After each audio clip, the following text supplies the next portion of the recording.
বিসমিল্লাহির রহমানির রহিম। আসসালামু আলাইকুম। এটা হলো লেবুর আচার বলেন আর জারক বলেন আর যাই বলেন, এটা হলো লেবুর ভর্তা। আর এই ভর্তাটা আমি কী কী উপকরণ দিয়ে কীভাবে বানালাম আপনাদের সাথে শেয়ার করব। এটা হলো ধনেপাতা, কাঁচামরিচ দিয়ে আর লবণ দিয়ে বানিয়েছি, আর এটাতে আর কোনো কিছুই দেওয়া হয় নাই।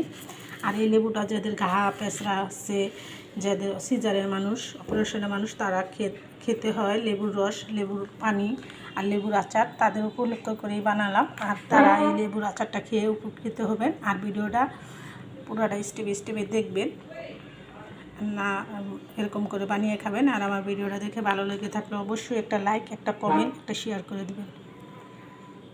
আউযুবিল্লাহি মিনাশ শাইতানির রাজিম। বিসমিল্লাহির রহমানির রহিম। এটা হলো দেশি সুস্বাদু লেবুটা, দেশি।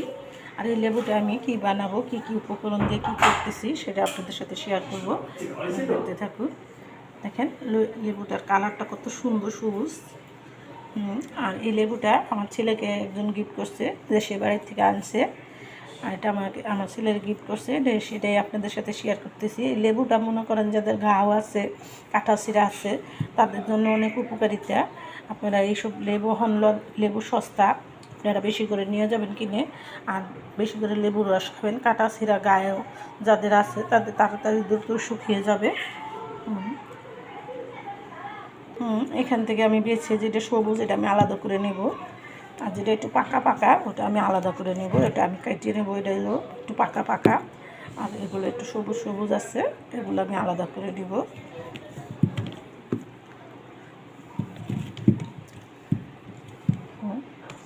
এটা দিয়ে রস করা যাবে। আর যেটা পাকা সেটা আমি একটু আচার বানিয়ে রেখে দেব। এগুলো দেখেন একদম পেকে গেছে, এটা আমি আচার বানাবো। আর আচারটা আমি কি কি মশলা দিয়ে কিভাবে বানাই সেটা আপনাদের সাথে শেয়ার করব, দেখতে থাকুন। এগুলো আমি বাইসা সবুজগুলো বার করে নিছি, এটা আলাদা থাকবে। দেখেন লেবুর কালারগুলো কত সুন্দর, টকটকে সবুজ। কিছুদিন আগে যখন লেবুর দাম ছিল তখন আমি এই লেবুগুলো এনে আচার দিয়েছিলাম। আর দেখেন এই লেবুর আচারগুলো বর্ষার সিজনেও একদম দেখা যাইতেছে যে কমলা ইয়ার মতো। আমি আপনাদের দেখাচ্ছি কীরকম হয়েছে। আচ্ছা, লেবুর জারক, এটাকে বলে লেবুর জারক। আর এটা দিয়েছি আমি এই এলাচি লেবু দিয়েছিলাম। দেখেন কত সুন্দর দেখা যাচ্ছে, রসগোল্লার মতো। আর এটা আনসিজনেও খাওয়া যায়, যাদের পেটে গ্যাস্ট্রিকের সমস্যা আছে, পেট ফেঁপে থাকে, তারাও খেতে পারেন। এরকম করে লেবুর আচারটা আমি এটা দিয়েছি কি দিয়ে, এটা শুধু লবণ আর হলো সিল্কে দিয়ে আর এই লেবুর লবণ দিয়ে আচারটা আমি বানিয়েছি। আর আপনারা এরকম করে বানিয়ে নেবেন। দেখেন কত সুন্দর একটা কালার আর কত সুন্দর দেখতে হয়েছে। এরকম করে আপনারা আচারটা বানিয়ে নেবেন। আর এটা দিয়ে আমি মরিচ দিয়ে এই আচারটা বানাবো, এই পাকা লেবুর আচারটা।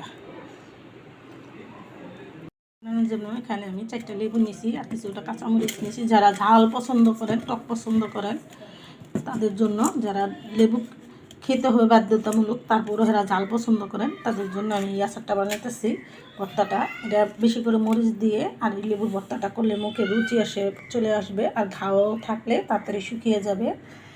আপনাদের সাথে শেয়ার করব কী করে আচারটা ভর্তাটা বানাই, আপনারা দেখতে থাকুন।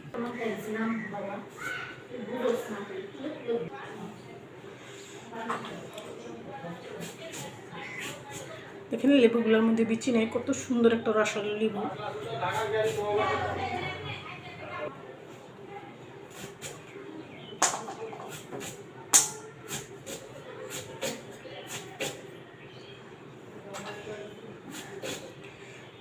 কি রসালো টকটকে।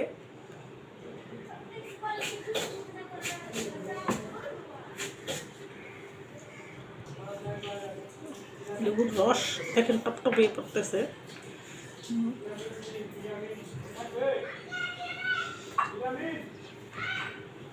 এখানে কতটা লেবু হয়ে গেছে। মরিচটা আমি কুচি করে কাটবো না, ভালো করে দিব। অনেক ঝাল এই মরিচটা।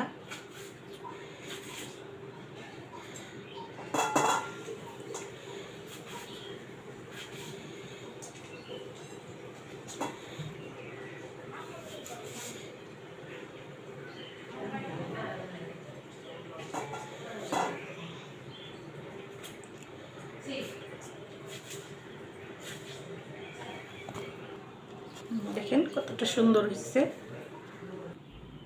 লেবুটা দেখতে যতটা সুন্দর হয়েছে, খেতে আর তার থেকে চৌগুণ সুস্বাদু হবে। এখানে আমি দিয়ে দিলাম কিছুটা লবণ, আর দিয়ে দেবো কিছুটা ধনেপাতা। তা এরকম একটু চটকিয়ে নিলেই হবে।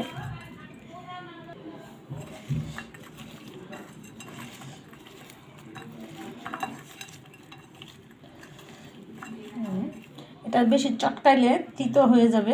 সবাই বলে, বড় মানুষ বলে লেবু বেশি চটকাইলে তিতো হয়ে যায়। আপনারা বেশি চটকাবেন না, আপনারা 10 থেকে আধা ঘন্টা থেকে 1 ঘন্টা রেখে খেতে পারবেন। এরকমভাবে করবেন, মাখো মাখো করবেন, বেশি চটকাবেন না। দেখেন খেতে অনেক সুস্বাদু। আপনারা না বানিয়ে খেলে বুঝতেই পারবেন না যে এটার কী স্বাদ। আর এরকম করে লেবুর আচার বানিয়ে খাবেন। আর আমার ভিডিওটা দেখে ভালো লেগে থাকলে অবশ্যই একটা লাইক, একটা কমেন্ট, একটা শেয়ার করে দেবেন।